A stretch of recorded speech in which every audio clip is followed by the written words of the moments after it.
everyone, and welcome back to my channel.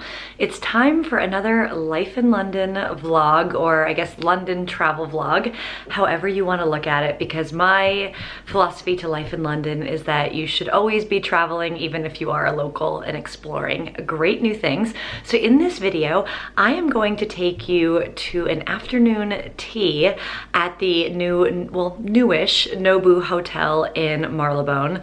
It was so fantastic, and if you're not the traditional afternoon tea person because maybe you like more savory food, this is the afternoon tea for you. It's really a great mix of both savory and then of course the sweets and the cakes that we all know with afternoon tea. Then next up, I'm taking you to a really cool new art exhibition in London, which is called Thin Air. And I traveled all the way over into East London by London City Airport for this exhibition, and it was extremely worth it. It's an exhibition that really explores the boundaries of light, of sound, of air. It's this really cool, immersive, experiential exhibition where you go through all these different rooms, and you'll see when I show you, but really, really fantastic. And then last but certainly not least, today is Sunday, and it's a little bit of a gloomy day, but my friend and I are gonna try and go on a walk along the canal. So heading towards kind of the Primrose Hill, Camden area. So all really fun things to do whether you're a local or you're a tourist. So if that sounds good, let's jump in to the afternoon tea. What makes the afternoon tea at the Nobu Hotel in Marylebone's Portman Square special is that it combines a traditional Western afternoon tea as we know it with elements of Japanese culture and tradition. When you arrive, you are given a menu, and they have options that include kind of fish and meat and a vegetarian option. The option that includes fish and meat is 60 per person, whereas the vegetarian is 55. For those wondering what I wore an emerald green sweater dress. It isn't overly posh and fancy, but it's just something you want to be smart for is what I would recommend. The room for the afternoon tea is located just off of the lobby, so it definitely is more of a casual vibe than perhaps if you're going to go to the Ritz or Sketch or one of the more kind of formal afternoon teas in London, which is also the reason why I dressed kind of more elegantly but more casually with my kind of sweater dress, and I wore some flat boots, and yeah, I felt perfectly comfortable and appropriate in comparison to the rest of the crowd there. We ended up ordering one regular and one vegetarian option so we could try all the things on the menu, and I had the kind of non-vegetarian option, which started with salmon new style, yellowtail jalapeno, and a vegetable yuzu truffle. And let me tell you, there are so many different kinds of teas on the menu. I really enjoyed trying a lot of them. I tried the lychee and rose as well as the berry and hibiscus, and both were fantastic. Now, the next course that comes up is the savory course, which is really unique for an afternoon tea. You do get some sandwiches here, but you get a snow crab sushi roll with jalapeno sauce, a beef tataki, shokopan sandu with wasabi egg sauce, a mushroom puff with sesame dressing, and fried chicken kara age, all of which were fantastic. And here's just a look at the interior, which we were there kind of in the winter, so it was getting darker earlier, but it was delightful to book the 3 p.m. setting because then you could actually go, and it kind of turned into, it's like a lunch and dinner. Now for the dessert courses, all of the options offer a freshly baked scones, Cornish clotted cream with raspberry mint jam, and this incredible Japanese cheesecake, which appropriately says the Nobu Hotel. Now you can get more scones if you want, but they were warm and freshly baked. Now for the kind of meat eating side, there are some differences between meat and veg, but mine had a yuzu macaroon, a miso caramel eclair, a calamari mango cheesecake, a guacamole peach with ume mousse, and a ginger chiffon cake. Every single one of them was fantastic. Now it was getting a little full by this point, but you know what? I took one for the team and I prevailed because everything was so good, perfectly baked. And there's a little bit for everyone, whether you love chocolate, whether you're more into fruity desserts. So again, I would really recommend this afternoon tea if you are coming to London. There's also some add-ons that you can do. So the tea is completely unlimited, but if you want to add a glass of champagne, I think there's a Laurent Perrier for £12 a glass, and I think the Laurent Perrier Rosé is 16 per glass. So again, I also think a lot of value for the money, just given how much food you get. And as mentioned, we had a 3 p.m. seating. So by the time we kind of got started with our teas, with our starters, it really felt almost like a 3-course meal equivalent of afternoon tea with the savory and the sweet. And it definitely was not, or how should I say, we definitely did not need dinner after that meal. It was super filling. So booking kind of the last seating was definitely a good hack if you want to combine kind of a late lunch and an early dinner. And as always, I will leave all the information linked down below so you can find out more information about the Nobu Hotel in Marylebone's Portland Square and decide if you want to book the afternoon tea for yourself. Next up, I ventured all the way deep into East London near London's City Airport to an art exhibition called Thin Air. And trust me, getting there, a little bit of a journey, especially coming all the way from West London, but once you get closer, you have to find it. I'll leave a link down below exactly with how to get in, because if you just put Thin Air in, it doesn't navigate you to quite the right spot. So I will leave a link down below with the Google Maps coordinates for where you should go.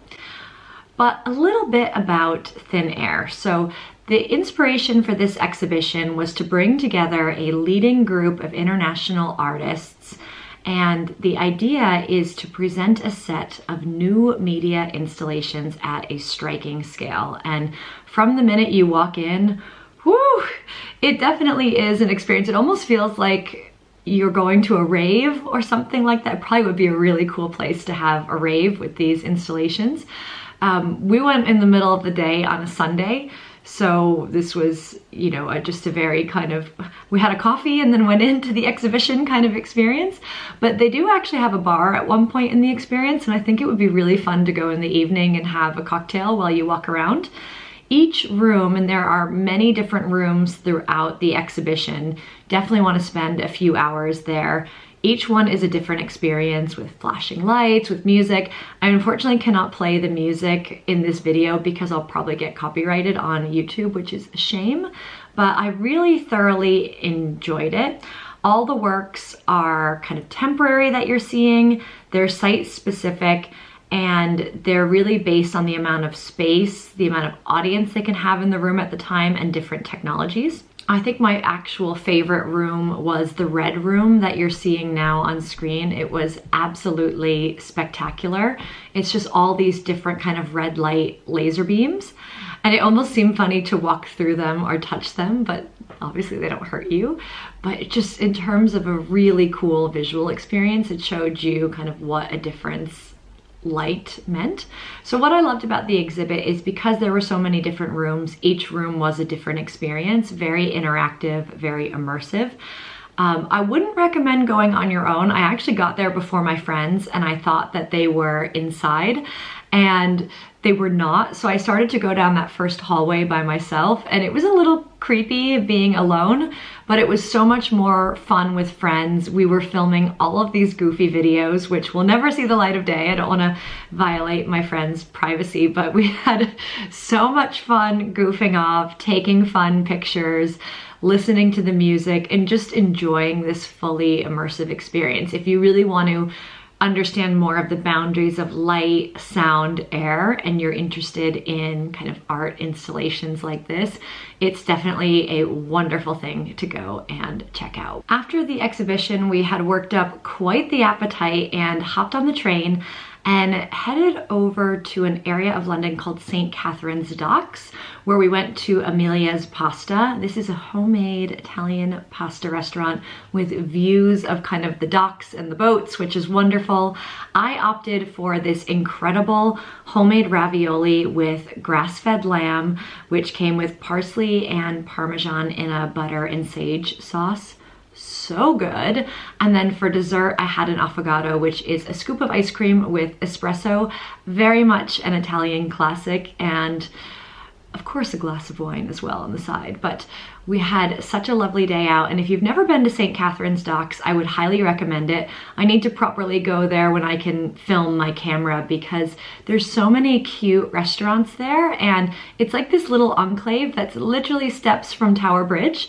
So it's just one of those London hidden gems that is definitely worth a visit if you're in town doing more touristy stuff. So last but certainly not least, I also went for a lovely long walk along the Regents Canal, which this is always described as like a hidden gem, an oasis in London, but to be honest, if you go there during peak hours on the weekend, the secret is definitely out, but I'll still give you my best tips and advice for enjoying it.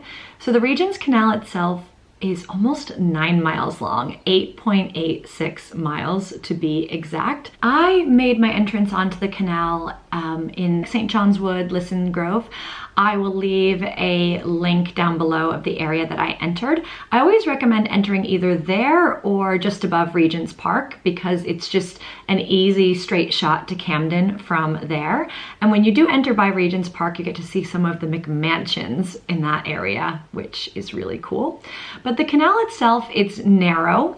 There are no guardrails protecting anyone from falling into the water, so I might not recommend this with really young ones. It's reasonably stroller accessible, but the path is very narrow and you'll have both groups of people, runners and cyclists whizzing by you. So just keep that in mind. And to get up and down from the canal often requires sets of very steep stairs, so I might not recommend that with a stroller or a buggy. So here's a little bit of history on the Regents Canal. So it actually was completed in 1820, although they started the work in 1812, and the inspiration for creating the Regents Canal is back in the day, I don't know if this is still a thing, but there was a Grand Junction Canal, and the idea was that building the Regents Canal would help boats at the time, which were the primary method of transporting things, transport things more efficiently. Escaped becoming a railway and was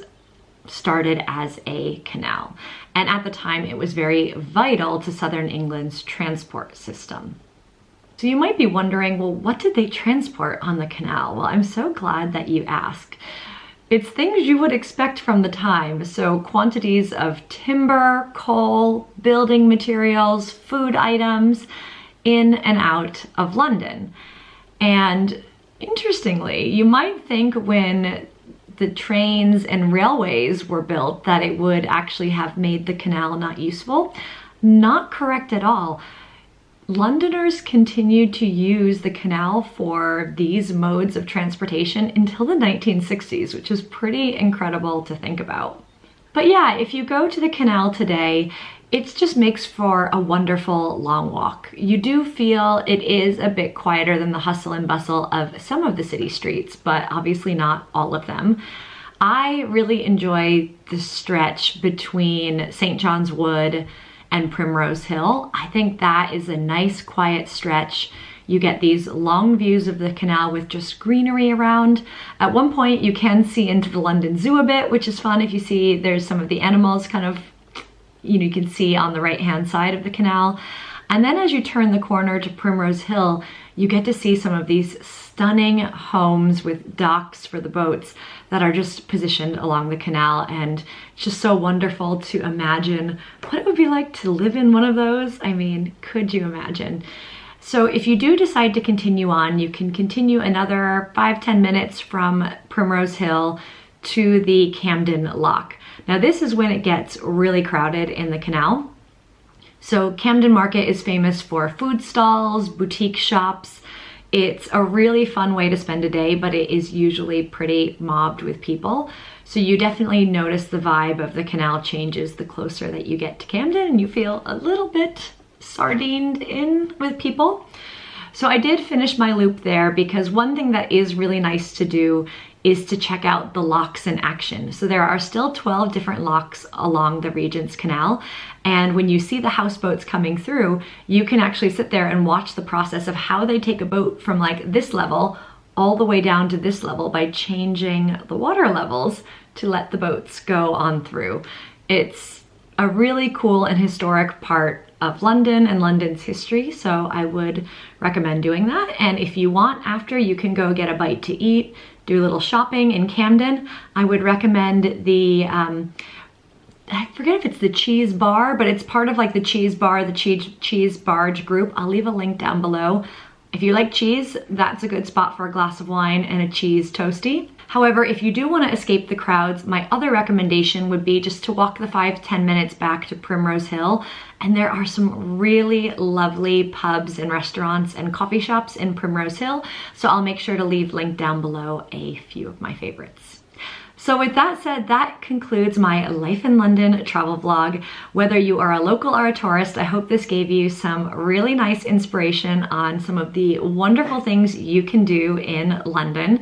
If you liked this video, please hit that like button. That really helps my channel. Leave a comment down below. Are there other things that you love doing in London that you think I should check out? Sharing is always caring here on this channel. And please hit that subscribe button. I have so many more great videos coming your way with my life in London, my travel adventures, and my hotel room reviews. So if that sounds good, hit that subscribe button and join me on this wonderful YouTube journey. So thanks again for tuning in, and I will see you soon.